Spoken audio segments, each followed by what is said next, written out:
In theory, should the league office be in Birmingham? No. And I say that as somebody who loves it here and lives here most of my life. The Southeastern Conference has seen its changes through the years, but the headquarters have been right here in Birmingham since 1948. I spoke one-on-one with the SEC Commissioner Greg Sankey about what Birmingham means to the SEC.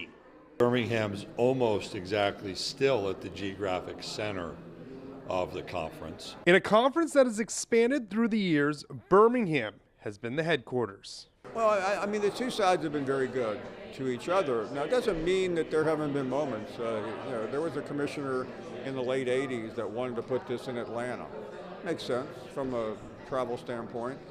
I think there's the ability to travel here pretty easily, an efficient city to get around, but also an appreciation in the community for the Southeastern Conference. With the conference being here means events will be here as well. This week, the SEC Basketball Media Days were in Mountain Brook.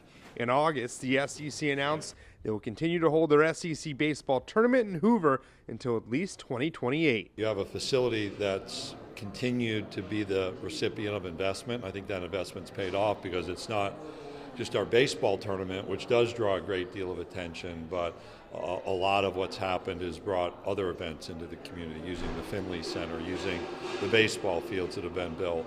This event has been in Hoover every year since 1998, excluding the 2020 year because of the pandemic. The continued yearly event has turned into a tradition and a destination.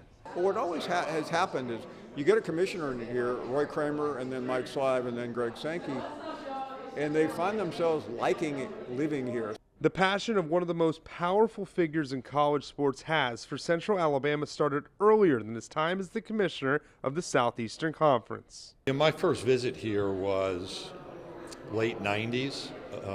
In late October, I was the commissioner of the Southland Conference. Jacksonville State and Troy State played football in our league at that time, 1AA football. And I was here in an attempt to recruit Samford, who was an independent, to play football in our league. And I remember driving in and just really being blown away by the beauty in the fall. An office in Uptown might just be an office, or it could just mean more to the city of Birmingham and the commissioner of the SEC. Home is kind of where you plant your feet, and we certainly planted our feet here. In Mountain Brook at SEC Basketball Media Days, Ryan Hennessy, WVTM 13.